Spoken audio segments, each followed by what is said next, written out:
The Lord said to Moses, "Bes diagnose skin. Speak to the Israelites and say to them, a woman who becomes pregnant and gives birth to a son will be ceremonially unclean for 7 days, just as she is unclean during her monthly period. On the 8th day the boy is to be circumcised.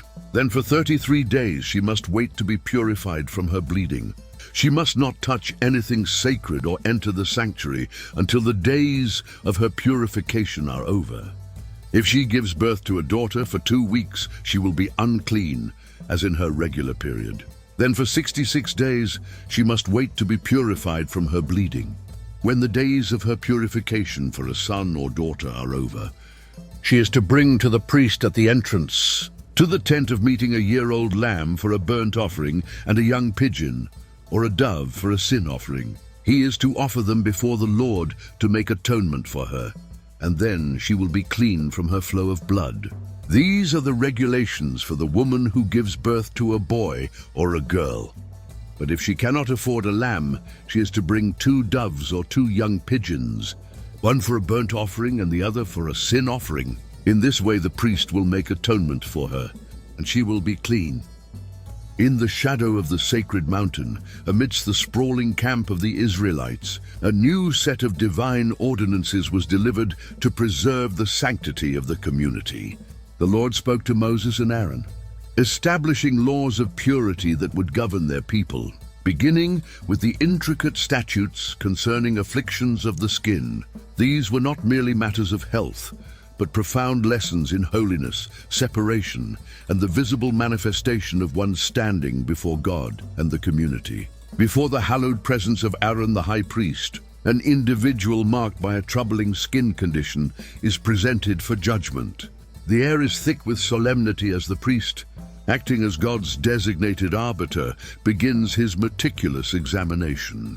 With focused eyes, he inspects the afflicted area, whether it be a swelling, a persistent scab, or a bright pale spot upon the flesh.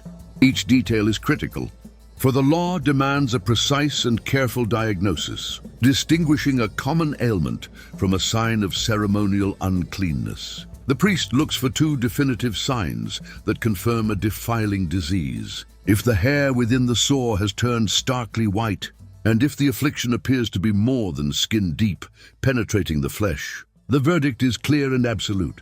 Without hesitation, the priest must pronounce the person unclean.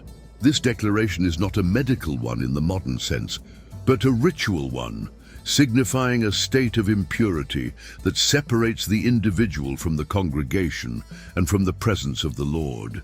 However, in cases where the signs were not so definitive, the law provided a period of careful observation. If the sore was pale but not deep, and the hair had not turned white, the priest would isolate the afflicted person for a period of 7 days. This time of seclusion allowed the condition to reveal its true nature. At the end of the week, the priest would conduct a second examination. If the sore had not spread, a second 7-day isolation might be ordered, ensuring that every judgment was made with patience and according to the divine standard.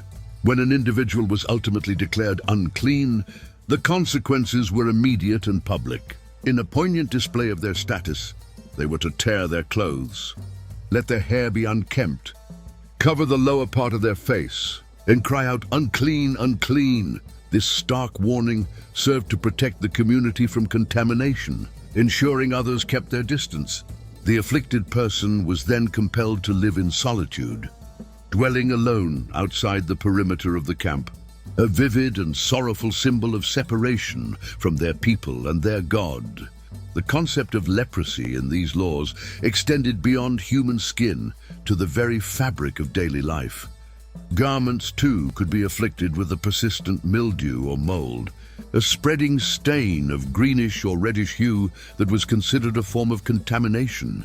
A priest would examine the suspect fabric, and if the stain was present, the garment would be isolated. If the contamination persisted and spread after washing, the article was deemed irrevocably unclean and had to be completely destroyed by fire, purging its impurity from the camp. Thus, through these meticulous statutes, the community was reminded that holiness was not merely an abstract ideal. but a tangible way of life that permeated every aspect of their existence.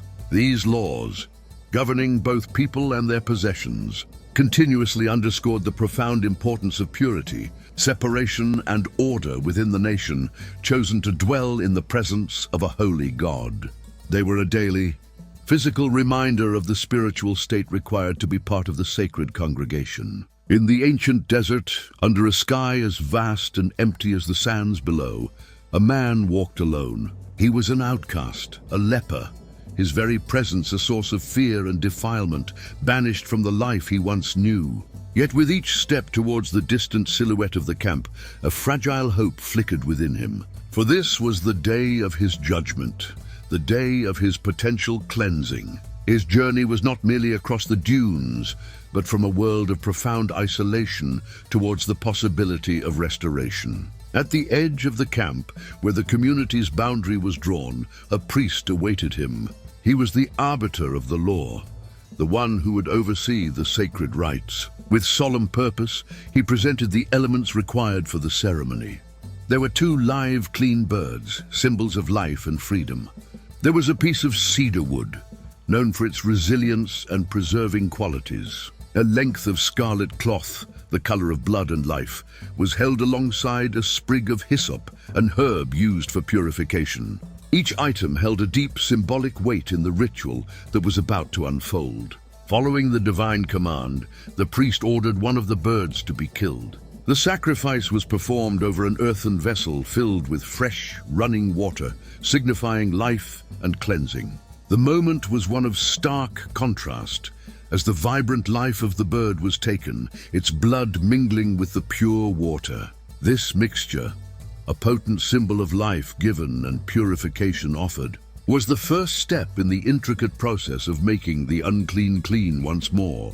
The priest then took the living bird, along with the cedar, the scarlet cloth, and the hyssop. He dipped all of them into the vessel, containing the blood of the sacrificed bird and the running water. With these sanctified elements, he approached the leper, who stood in silent anticipation. 7 times, a number of divine completion and perfection, the priest sprinkled the blood upon the man. Each drop was a promise, a mark of a spiritual transformation that was washing away the stains of his affliction and separation. With the sprinkling complete, the priest took the living bird, its wings still wet with the blood of its companion, and set it free. The bird soared upwards, flying away over the open fields until it was just a speck in the vast expanse. Its flight was a powerful visual testament to the man's cleansing. Just as the bird was released from the hand of the priest, the man was being released from the grip of his disease. His sins and impurities were carried away, disappearing into the wilderness. The ritual, however, was not yet complete. The full restoration required a second phase, which took place on the 8th day. The man, now ceremonially clean, came to the tabernacle to present his offerings of gratitude and atonement. He brought 2 unblemished male lambs, a ewe lamb, and offerings of fine flour mixed with oil. Before the altar, the priest performed the trespass offering, the sin offering, and the burnt offering, formally settling the man's account with God and community. In the final, deeply personal act of restoration, the priest took some of the blood from the trespass offering and some of the holy oil. He anointed the tip of the man's right ear, the thumb of his right hand, and the big toe of his right foot. This anointing consecrated his hearing, his actions, and his walk, signifying that his entire being was now rededicated to God and fit to rejoin the covenant community. As the sun began its descent, casting long shadows across the desert, the man walked back into the camp. He was no longer an outcast, but a brother, a neighbor, a friend. A profound sense of relief and quiet gratitude washed over his face as he was welcomed back into the embrace of his people. The setting sun marked the end of a long, dark night of isolation and the dawn of a new, restored life.